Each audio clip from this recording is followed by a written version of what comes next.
Good evening. On behalf of the Marcus JCC of Atlanta, the National JCC Literary Consortium, and our partner independent bookseller, Books and Books in Coral Gables, I am pleased to welcome you to this very special Book Fest in Your Living Room event featuring best-selling cookbook author and Food Network star, Rachael Ray, in conversation with another New York Times bestselling author, master of the thriller, Mr. Harlan Coben. The two will be discussing Rachael's wonderful new book, This Must Be the Place, Dispatches and Food from the Home Front. This Must Be the Place captures the words, recipes, and images that will forever shape this time for Rachael and her family, offering readers inspiration to rethink and rebuild what home means to them now.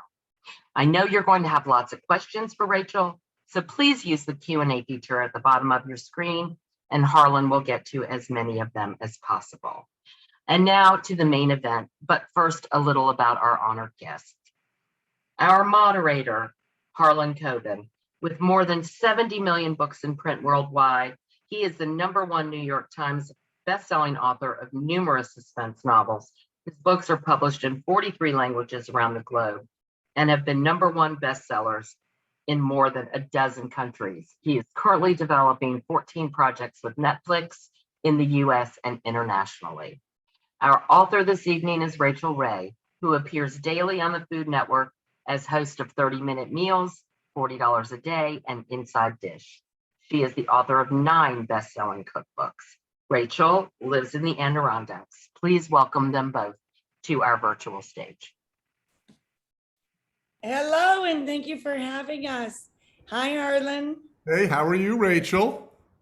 You know, that's always a weird question to ask me, my buddy. I mean, you know me a long time now, a couple of years now. I can start with that and let it go. That's a loaded question to ask me.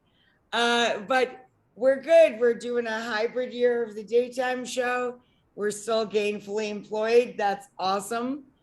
The rebuild of the house is coming along nicely. I can see it from my window. You know, we're here. We're here, Harlan. That's the also, that interesting introduction. I mentioned the Food Network, but of course I always think of you because I haven't been on the Food Network. You won't let me cook. I'm not on the Food Network currently. No. Yeah. I see you on CBS or NBC or ABC or wherever affiliate that you're on, right? You're on. Right, exactly. We have the daytime show. I've been a part of Discovery now, but Food Network for 20 years. I've been a part of their family for 20 years. But the last 30-minute meals we made were from here in the guest house. And the person who's going to air them is still a mystery to the world, and I can't say it. So. Ooh, kind of exciting. All right. We're going to talk about this book, you know, eventually, but we are here to discuss This Must Be the Place, Rachael Ray, and that is the handsome and controversial John Cusimano right there. One of my favorite people in the world besides Rachael. I know he's probably around here somewhere, so I got to say something nice about him because otherwise he was in the director's chair and he ran away, Harlan. As soon as I said that, he's talking about you. Okay, now that he's gone, we can trash him a little bit. No, seriously. So, all right, let's talk a little. First of all, a couple of warnings to people. First of all, is this book gorgeous or what? I mean, it has such heft, and it's such a beautifully, like, I mean, the photographs here. Don't pick this up if you're hungry. I mean, like, unless you have food around, because I mean, every time, like right now, I'm kind of doing this right before dinner. And I'm looking over here to the kitchen to see what Anne is making over there, because it's just besides it's not even a cookbook. Look, I found him, Harlan. Here he is. There he is. We get 2 for the price of 1, ladies and gentlemen. Just John. What's cooking, man? How are you, pal? Good to see you. You're gonna mix up so a couple. weird. You were like saying you love the pictures. A lot of those pictures we took ourselves. We did. Many of the pictures in the book are just iPhone pictures from John's camera or mine. This is not to sell it this way. It's a great holiday gift because it is so like substantial and has, besides, you know, it's a memoir book, it's an essay book, And it's a cookbook of how many, 125 plus recipes. I know that crushes me. I gave them like 300 plus and they only took 125. And so that's why I like talking about the essays more. I get so upset about the kids that were left on the side of the road. So let's, We're just hanging out with Harlan, like doing a Zoom, but I there's know like Harlan's a whole in the bunch of book. people. What Like, Harlan is not listening in. telling you is he and his wife Ann are in the book in our cook along section. And that's what helped us feel like we were still connected to the world. if you're drinking, I'm Oh, drinking and too, buddy. it's Scotch o'clock for John, Scotch o'clock, which Harlan knows the meaning of. Scotch o'clock for John. Anytime the sun sets, Scotch o'clock. But we made food together, Harlan, and Ann is the best of all of our cook along friends. Ann is the number one, and we have to say that clock. Harlan's wife, Ann Armstrong Coben, is the number one cook along because she does everything so meticulously and so ahead of time. And it is just the easiest cook along in the world. You know, the book is not about cook alongs and it's not just about food. It's just about connecting during a pandemic. But I just have to give that shout out because Anne would be very disappointed if I did not. no, she loves the shout outs, the shout outs. But let's start. I mean, we're messing around here and we have a great audience here. I'm sure I want to get a little serious because this book sort of starts March 12, 2020. The world is closing down. Tell us a little bit about what you started to experience as that happened. You used an expression in the book. You called you had like a fear of the boogeyman sort of arriving. Yes, Why don't you talk about that? It felt like the boogeyman.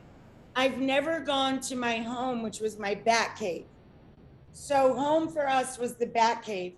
I've always felt like I was a very transparent and open person on television, but I've never let anyone, and people have asked many times over the years, to come inside our upstate house where I grew up largely.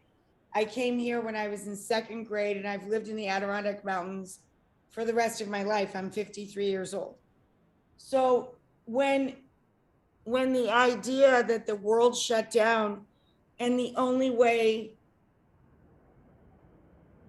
we could produce the rest of that season was to cross the line that I had always said you can't cross, was that first big hurdle.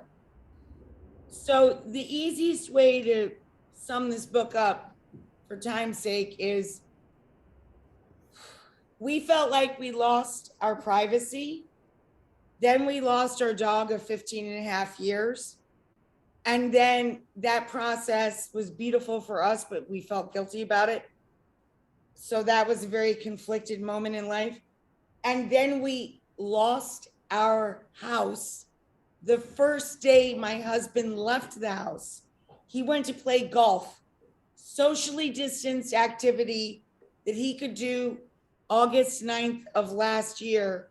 It was the first day he had seen people since March of the year before. And that night, while I'm making him dinner to try and make him happy because he sucked at golf, the house burned down. And I'm not joking. The chimney burped and the entire house burnt into the ground over 2 days. Then after all of that, we adopt a new puppy with our own rescue mobile. Like, I bought it, our foundation bought the vehicle that brought this dog to us. She had 2 foster homes and she was in a kill shelter. Not that anyone wants to kill a dog. She just happened to be in a community at the moment that can only go so long for, fiscal reasons. And there she is barking now. She's 82 pounds now. Old. 82 pounds? 82 pounds at a little over a year, about a year and 4 months. We don't know. She's a rescue, but she's roughly a year and change. But after she moved into our house, she had already been in, let me just remind you, 2 foster homes and a kill shelter.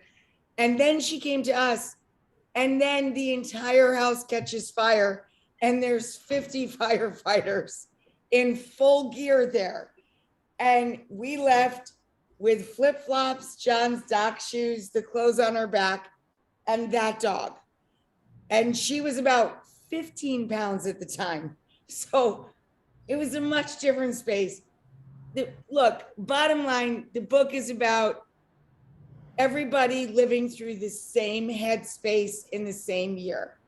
I'm 53. It's the only time I can remember people had to pivot for their jobs, their reassessment of home, the reassessment of how they're going to care for their kids, the reassessment of what they're going to make for dinner, or the importance of being a homemaker to them, male, female, old, young. Everybody was going through all this stuff. And I just wanted to journal that a bit and share it with people. And ultimately, I felt good. I was with my dog when she died. She died in my arms. I felt her pass through me. John played her music all day. Grandma was in the backyard. Auntie was in the backyard because we could be socially distanced. But then we had this huge curve of all the guilt we felt about that because so many humans couldn't do that. And it was just this up and down and up and down. The book's really, yes, it's recipes that go from your pantry to, oh my God, I didn't know I could buy this online. And the recipes get bigger and I hope people like the food. But it's really about just trying to connect with what home means. And that home, the title of the book, I'm an enormous Talking Heads fan and David Byrne fan. David Byrne is a genius to me. And he does this thing, he makes paintings in my head, much like you do, Harlan, with all of your books. I feel like I'm watching movies, not reading a book.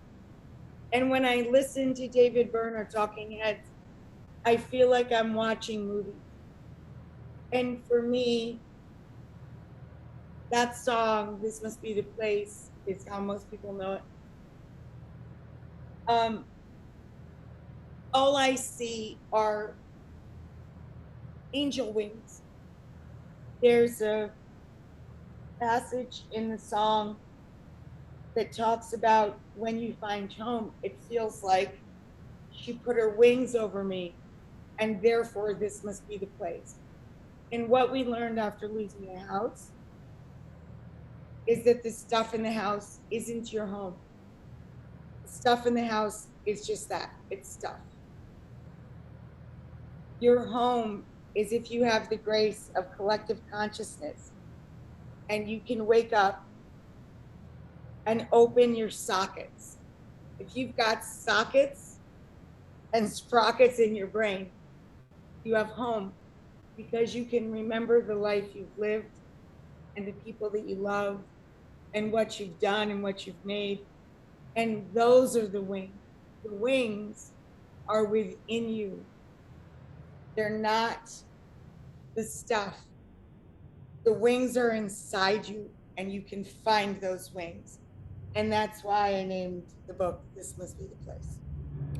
Let me remind people there's a Q&A button there, somewhere along there. If you want to put in a question, I'll try to. Heavy, man, I'm taking a drink. Relax. Everybody, if people have questions, take a sip, relax. We're here, we're here. So feel free to do that. You also, there's a section here where we talk about, you describe yourself as going cuckoo pants and making up some new rules. Do you want to talk about that essay a little bit for everybody? I've always been cuckoo pants. Like I can attest. John? No, just kidding. Yeah, I know. He left the room. Okay, he's gone. No, he can hear. He's okay. There's a thing called Bella time where you have to scratch her chest and rub her ears and notice that she came home from school. He's just doing Bella time. I got it. Bella time is a demanded thing. Yes, and here she is. She runs to the bed. Honey, he was talking about the cuckoo pants thing. And I said, I'm a very cuckoo pants kind of a person. Cuckoo pants. I do not have any filter. I do not have. I mean, Harlan, you got to help me through this I one. actually, I mean, I think this is, you have your fans here, and as somebody who knows you personally, I think one of your great strengths is your authenticity. And that is, you are, like it or not, you're transparent. You may want to have more guile, but you're pretty, you're pretty transparent, don't you think?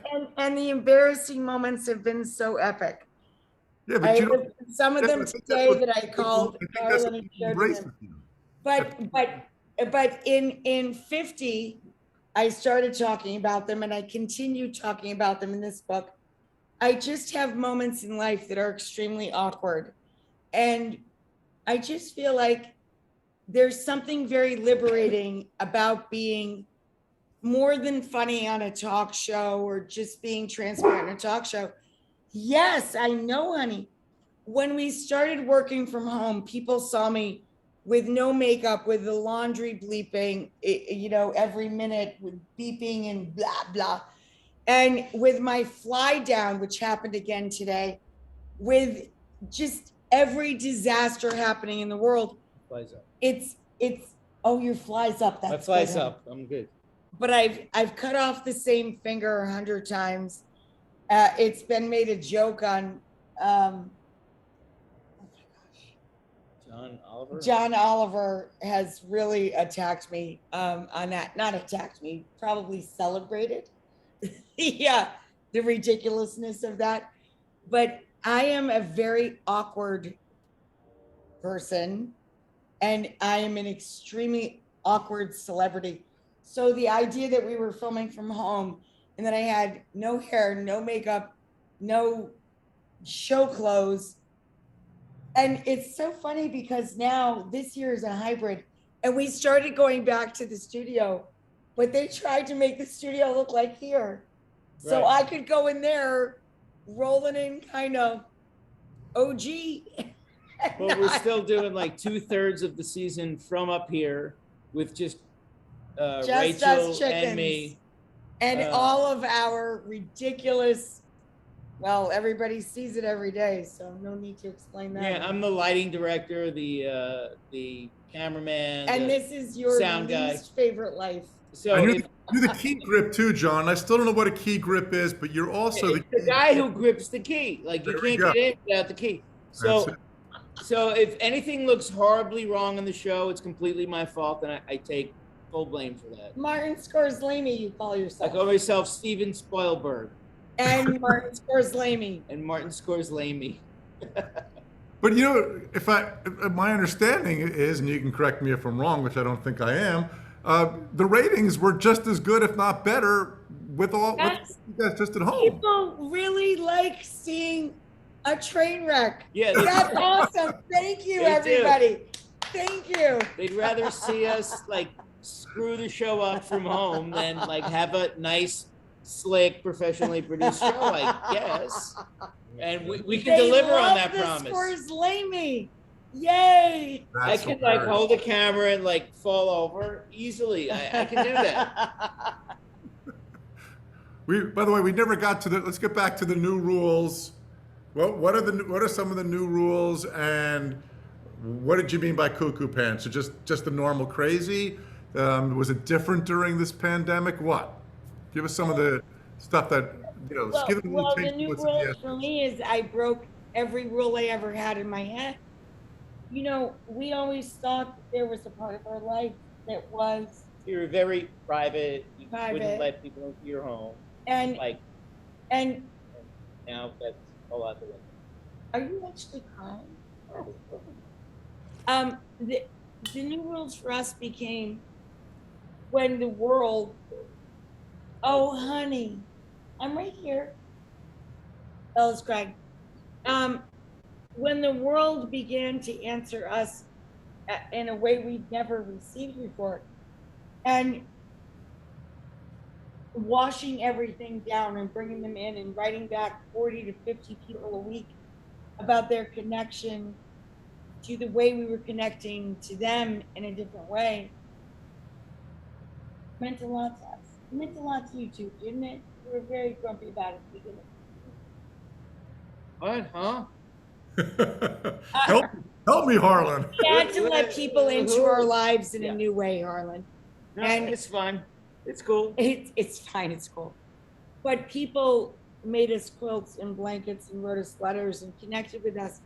And I would get up every day, as I still do, at 3:00 in the morning and spend part of my day writing back to 40 or 50 people a week and doing the work of our work. All right. I got to pay attention to Bella. Yes, I know. She's saying it's Bella time. It wasn't really going cuckoo. It was finding ourselves again, I guess, is the better way to put it. It was coming out on the other side of the cuckoo. So, I mean, you mentioned I right think now. everyone went through that, didn't they? Didn't Yeah, everybody have to rethink how they're going to go to work, how much time they're going to spend at work, who they consider, what did they call us when they first put the vaccine out? Classifying us all. It was a caste system. And it was so dystopian and through the looking glass. I felt so disheartened about everything, but at the same time, every wave of emotion that we had came back 10 times better, like skipping stones on the water. When you get great at that at a kid, you feel so cool if you can make the stone skip more than twice, the ripples come back so much stronger. The wave is so much larger. And I always thought that I was a transparent person and I was already cuckoo enough for everybody. I really believed that. And I wasn't. And being that way was very liberating. A thing I'd love to do is jump out of airplanes. And it feels like that. It feels like jumping out of an airplane. When you show everybody everything and you're not in kindergarten and you didn't get sent home from school and you live through it, it's very liberating to be super transparent with people about so many different things. What it feels like to lose an entity you love. I know a dog is not a human. I understand that, of course, fully. But to go through that and then losing a home, and then our apartment, after the book was written, our apartment flooded 2 more times. We also lost our apartment 3 times during the pandemic. 3 times. And it smells like socks. Actually, it smells like crotch, if I want to be honest about it. It smells absolutely like crotch, not socks, just terrible. And the floors look like this. They look like waves in a skate park. And we don't care. What we learned is we're so happy we're here and that we have the friends we have and the life we have. And that's what the book is about. Well, that's why, even though you kind of quickly dismissed it, I want to talk about the cook-along, and not just because this is the section of the book where my name is in, but one of the saving graces, frankly, for us during the pandemic was to quickly explain to you folks, and I can only brag about it because I'm on with Rachael, because I can't tell my friends this or talk about it regularly. So Rachael arranged with some of her friends. It was every Tuesday, and my wife and I were lucky enough to be that we would have cook-alongs where we would Zoom right where Rachael is, right there.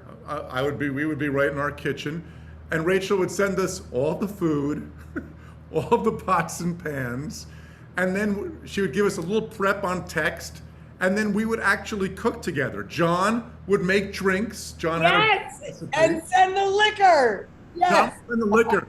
And they caught me the one time, like, we couldn't quite wait, so I made the drinks beforehand. I was supposed to make it with John. I was kind of like, yes. yes. Somebody see drinks. And he did it more than once. He did it a couple of times. He made drinks So early. yeah, we would like go onto the Zoom, and I have the whole thing prep. I'm going to show you how to make a cocktail. And you're like, we're already on our second round. I would be like, oh, let me go do it. I was like doing this fake, like I'm walking down the stairs kind of a thing. It was already done. But it was already done. This is But what I- happens when you I send had the my- cocktail recipe Bella. ahead of Bella time. wants to join too. Oh. And I had my kids home, and they would be kind of like, when are you going to be doing another one of those Zooms with Rachael and No, John? they came to love them, right? The Chinese noodles they especially love. Did you guys make quoted the my Chinese son's noodles reaction in the book, so Yes. I don't spoil No, it. But seriously. Harlan, didn't you guys make the Chinese noodles again? yes, we did a couple of times. We've made it more than once. We've made all the dishes I think we did together more than once. And I know everybody out there who's watching this right now is probably very jealous of me, and that's cool. I don't mind that.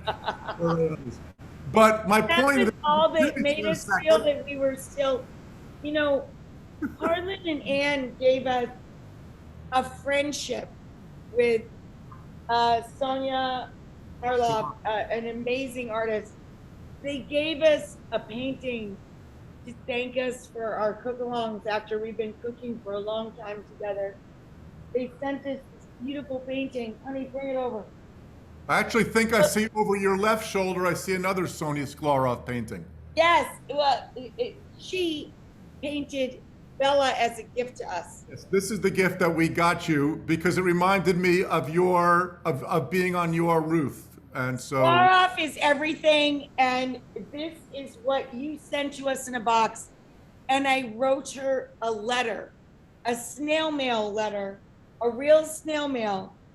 And I asked you to give me her email too.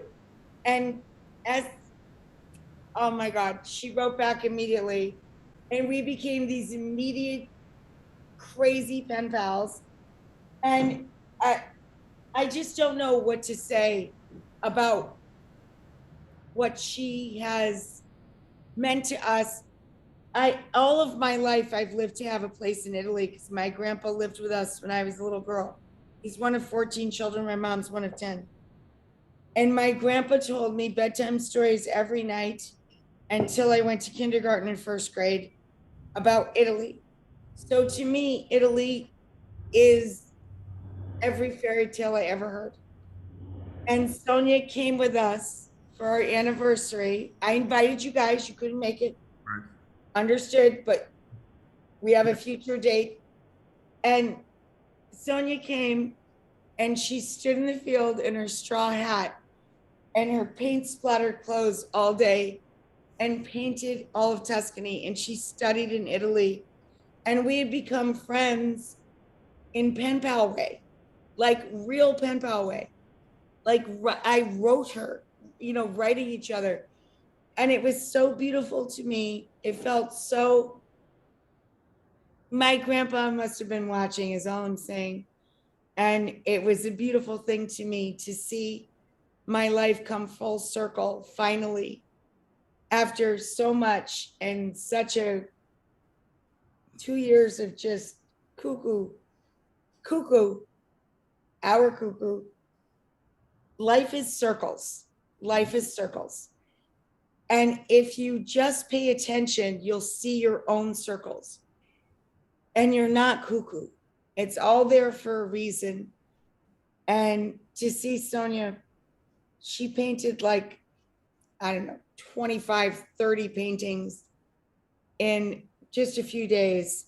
And just watching that process yeah, she's of amazing. an artist come to that is just everything. Both It's our like Instagrams. going through and talking to you about all the projects you do while they're in progress, while they're coming up. Don't forget, you owe me a sneak peek before our next date in December on our show, my friend. No, I know. All right, I'm just reminding you, I need the This is sneak like peek. trying to herd cats. My point of raising the cook along was that part of the way I think that it helped you, but it certainly helped your friends, was that you reached out and by giving that, I mean, it was a tremendous, enormous gift to us, my whole family, and we're stuck too in staying in the house for COVID, and that we could connect and cook and share a drink and food, which is what you do.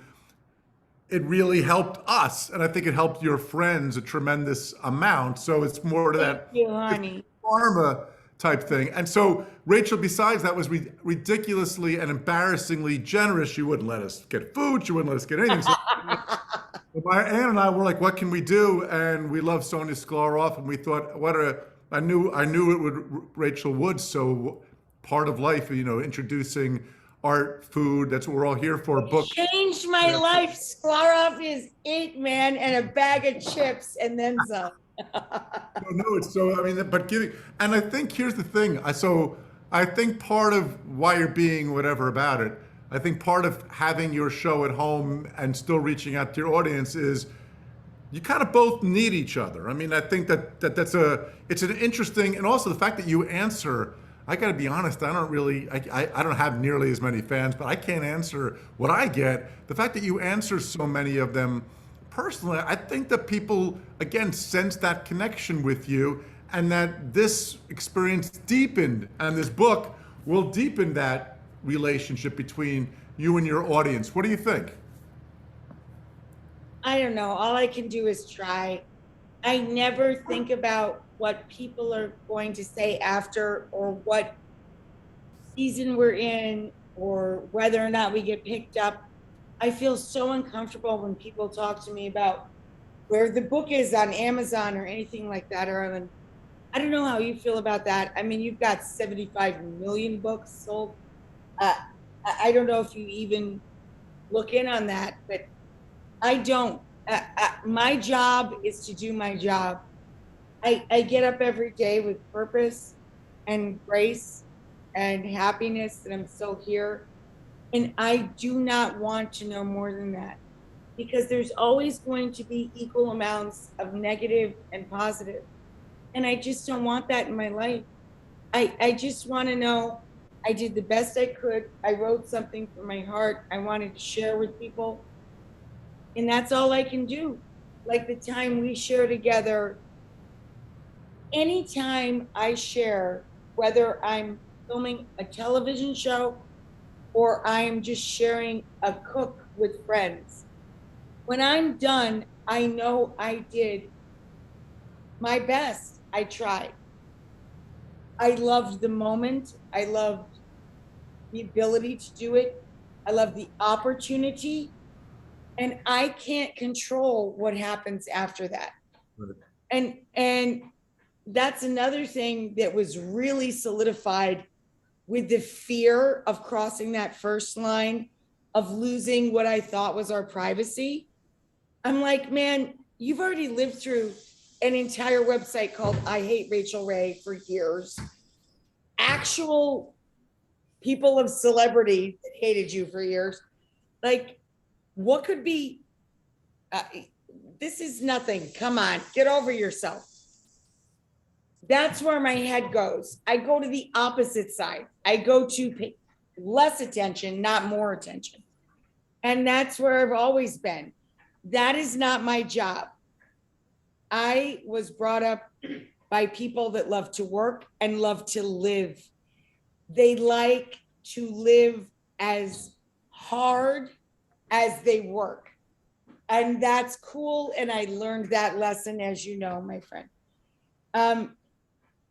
And that's it in the end. As long as I know that, I'm me.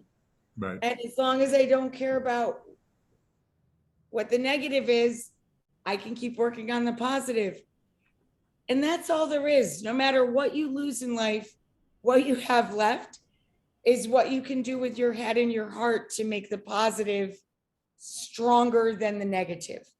Right. I think a lot of creation is getting rid of the paralysis of that negative. Yes. I think you have to focus on the work and not let other things paralyze you. And once it's out in the world, it's a little bit like raising a child. You eventually you have to let the kid go to kindergarten. The kid's going to get knocked around or whatever else, but let it paralyze you, right? That's the I think the lesson that you and I have learned over the years, and why I don't look at my Amazon either. I'm not saying I don't notice my sales figures or whatever else. I have to, in a sense, but I don't really, not as much as I did. And it's always about the work. I don't worry if you read it on ebook or hardcover or audio or stone tablets, right. As long as you're happy. Share, right? And did you like it? Yeah, that's who you work for, are the people that are enjoying the product you're creating. And that's what you have to focus on. Who's your boss? Your boss is well, in my case, right this moment is Bella. But your boss is your boss. You have to listen to the people, and do they like what you're doing and what you're creating, and be in tune to that first and everything else second. I know, honey, I'm right here. I promise I'm right here. Mine are, Anne's has the other dogs over there. But I think also one of your strengths, and I think it comes out across in this book, is that you have like a childlike enthusiasm for what you do and still experience, not to mention an insecurity because you don't know how cool you are. Well, But that's pretty clear, the insecurity part. I pretty much broke that down. I'm going to put you a little bit on the spot here by asking you to talk about what we talked about earlier today. What happened to you today involving a certain lady? So before we're having our conversation this evening, I was doing a pre-tape with my forever First Lady, Michelle Obama. My colleague who runs our charitable foundation called me 10 days ago or maybe 2 weeks ago and said, I'm really sorry, I effed up. I said something when I was with some people that work with Michelle Obama last night, and you're probably going to be really upset about it. I'm like, oh my God, what did you do? And he said, well, she wants to spend a few minutes with you about your book. And I'm like, how is this a problem? But I naturally assumed that it was for her on some platform in one of her many, from Netflix to podcasts to social media, that we were just being given the grace of like a mention of the book for 2 seconds. And I've known her since before she was the First Lady, when she was almost the First Lady on the campaign trail. And she loved Milky Ways, and I sent her a case of Milky Ways with vitamins underneath them. And I'm like, well, you could just say I sent vitamins. It's fine. And then she became the First Lady. And, we started working together because I built our brand. John and I don't have children. The country's children are our children. So we built our brand to benefit children, period. The country's, not ours. To improve school food, to feed the hungry, to provide water when people are in need. And then later, the brand grew because we only had dogs as children, and it became dog and cat food that I eat on television many times to show people the quality of it. And that's how I came to know her. We were advocates for better school food, better nutrition, and she had Let's Move. So we became these partners. So when we came together today, I thought we were talking for her, with her, for her social. I'm itching everywhere. I'm getting hives all over. I did not understand until after the conversation ended that Michelle Obama, my forever First Lady, did that for me, essentially, for us, for a social media platform of ours, and they are going to repurpose in some way, I hope, at some point. But it made me want to throw up. And so the first person I wanted to call, not because I wanted to throw up, because I wanted to share it with someone who would understand how uncomfortable I felt, was my friend Harlan. And I called him, and he didn't pick up. And his voicemail says, if your phone isn't recognized, this goes to voicemail. And then he wrote me back, no, call me back, no, call me back. And so I called him back. It was such a cacophony. It was a cacophony of catastrophes. I have an over 2-minute voicemail I haven't listened to yet. Besides, well, my point is that excitement and that childlike enthusiasm. I mean, in all due deference, you're Rachel Ray. This is not surprising anybody in the audience that Michelle Obama had you on her show, but you have this sort of childlike naivete, if you want, innocence, enthusiasm. You know the name of the book, the second in the parentheses of This Must Be the Place. This Must Be the Place is the title of the song. But in parentheses, it's naive melody. There we go. I am a naive melody. I'm looking at some of the questions you guys are sending in. Feel free to keep posting them. I just want to read my favorite one coming from Linda. Do you have good home insurance? Homeowners insurance. I do, Chubb. And Chubb listed my house as a total loss, but they would not renew our insurance unless we built a pond. Because the reason our house burned so severely and into the ground is we live on the side of a mountain, quite literally in the middle of the Adirondacks. And there was not enough water. They had to fight it with chemicals first. And it took a really long time for trucks that had water to help us to get here. So they asked us, thank you, Chubb, and we did it, to make a pond so that if we ever try and burn down our house again, we'll survive again and it'll all be fine because there'll be water there. But now we have a pond, and thank you for asking, and thank you, Chubb. That's a very good question. Let's see what else we have here. Someone says it sounds fantastic. They want to be part of our cook along. No, I'm giving up. No, No. It's Harlan and John take up most of it. Ann and I are kind of sweaty in the background at the stoves. Okay, so here, how about this one? If you were stranded on an island, what's the one kitchen tool you couldn't live without?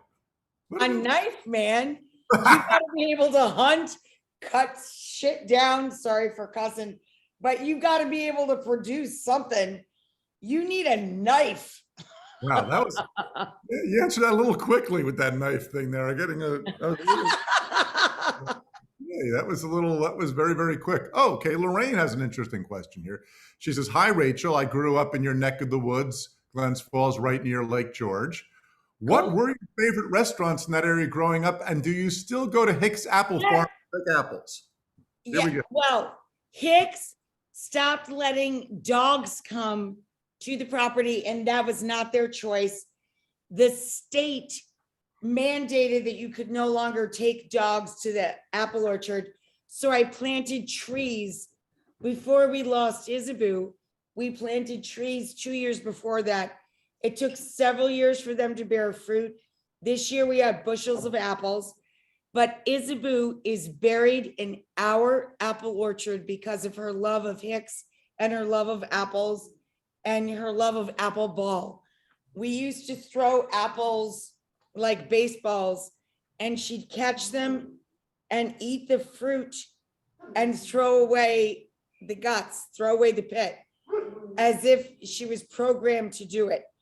And she is buried in her favorite spot at the top of that apple orchard that we built for her, because Hicks and every other orchard in New York State stopped allowing dogs to come and just roam around. And now Bella loves apple ball too. And that's pretty amazing to me. That's very sweet and cool. All right. Fern is asking. Hi, Fern. If you had to pick just one, what is your favorite recipe that reminds you of your childhood? That's an interesting question.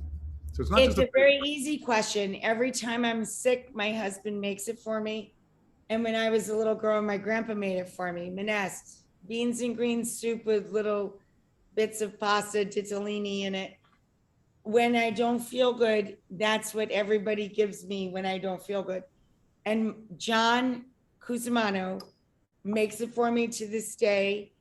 If my allergies are bad, or I had my tooth worked on, or I just have a cold, John makes it for me. And when I was a girl, my grandpa made it for me.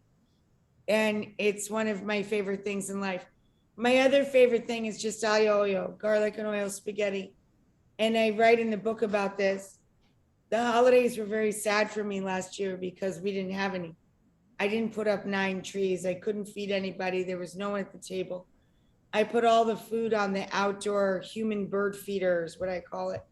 It's a garden bench with a plastic and metal cover that we built over it so people could pick up meals even in bad weather. And I'd given everybody their holiday dinners in plastic boxes, and I just felt so empty. I ate none of it, not a bite, not one bite. And John went to bed and Bella went to bed, and I came into the kitchen and I made spaghetti with anchovies melted into the oil and garlic and a little red pepper flake. And we had only decorated the back porch with these long stringy lights with the help of my friends, Susan and Peter. They came and helped hang all those lights. And it just looked like snow falling. And there were no lights on in the kitchen or the house. I made the spaghetti in the dark, and I sat here and I ate that spaghetti, and I visited with my grandpa, and I remembered everything he taught me and everything I loved about him, and just the lights behind me. And I found Christmas. And that's the point of the entire book. Right. You can find home whenever you want to. It's always in you. You just have to find it. It's always in you, no matter how far you feel from it or how much has happened or how much you've lost. There is always home. And it can be as simple as that, a bowl of spaghetti in the dark. But you can always find your home. There's always a north. Don't give up on yourself and don't give up on each other. Your love language is not necessarily it's food, but it's not necessarily food. It's making food for others. I mean, again, we did our cook-alongs, not to keep going back to that, but there was days you were doing 3, 4, 5 shows a day, cooking the same thing over and over again, different things all day. And then after all of that, at 7 o'clock or whatever, you're going on and cooking with us. That's your love language, isn't it? Not just the actual eating. It is. You like to provide other people with food, That's right? what I want to do. And this always surprises people. John has this funny, goofy line. Whenever people come to our apartment and I actually make them dinner after I've made dinner several times that day, they're always like, well, this is good. Like it's a surprise to them.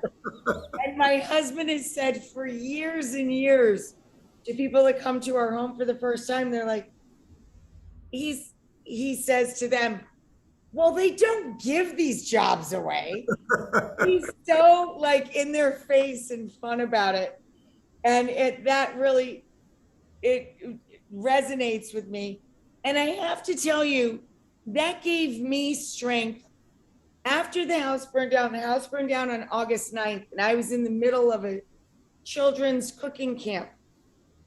The cooking camp started a week before, and I did the first day, and then many of our very famous celebrity friends did all of the days in between. I was supposed to do the last day. My house burned down 3 days before the last day. So everybody's like, well, Emerald's going to do it for you. Or so Emerald was the first person who offered. And I said, absolutely not. I'm doing it. I didn't even have clothes, man. I had no makeup. And if I had any makeup, it was like a milk stick under my eyes. And I had loaned clothes. But I said, over my dead body, you're going to let somebody else do this? Of course, I'm going to be there for the kids' class. We had 10,000 people all over the world with their children, 10,000 participants for our kids' camp right after my house burned down. And that changed the rest of my life. I can't stress that enough. Changed the rest of my life. That's everything. When you see little kids watching what you're doing and trying to make spaghetti and not meatballs with you. They were meatless meatballs and spaghetti sauce. Wow, that puts your head back straight. Yeah, well, it is, the first time that we came to your apartment, it was sort of like, I almost felt guilty, like the woman slaving all day cooking. Why would she want to cook for us? But I quickly learned after, first of all, I was being greedy because I love the food. So I was like, I don't want to ruin this anyway. But it was sort of like you love doing it, that, it's obviously a lot of hard work, but it's your love language. It's part of the way Fun. you It's communicate. fun. And we sit down, we open the wine, and we have a blast. But that you enjoy, like, you wouldn't like it if we brought food or we took care of it. You like, No. or I'm It's saying this so fun. I feel guilty. I'm not sure which, but either way, I'm going with this, people. So don't put comments saying I'm wrong. All right. Okay. Somebody's asking. This is a good question. Coming up here. What's your go-to Thanksgiving recipes for your own table? Any suggestions? Oh, now this is a really deep question. This is going to screw everything because it'll go too long. But in general, if you're going to do a large Thanksgiving, always cook 2 small turkeys, not 1 large one. So you have more dark parts and more light parts. You just have more. And you can carve an entire turkey and put it on the table and still have one pretty baby. But I think the best way to cook any piece of poultry, a duck, a chicken, or a turkey, is to spatchcock it, which sounds dirty, but it's not. It's just taking out the spine, making it flat, giving it wings, making it flat. You sleep later, it cooks so quick and at high temperature, and you're in and out in no time, and you can carve that stuff up. This year, I'm doing something I've never done in my life. I'm taking all the dark meat, marinating it for 2 days, putting it on the grill like whiskey wings. All the dark meat is going to be for football time, and all the white meat is going to be rolled into roulades, which are in the book. This must be the place. The method of making roulade is nothing. You don't have to buy the book or anything like that. You just take a full turkey breast, a full white turkey breast, butterfly it, make it flat, make it uniform, put any stuffing you like in it, roll it, tie it, and cook it until it's 160. Done. But roulades are a really good idea. And cooking the dark meat separate. Oh, honey, I know, I'm coming. And cooking the dark meat separate is always smart, because dark meat cooks at different times and temperatures than white meat. My God, I'm going on so much. I'm sorry. Are you a dark meat or over answer everything. I'm sorry. Are you dark meat or white meat? Dark. Me too. Me too. Are you dark or white?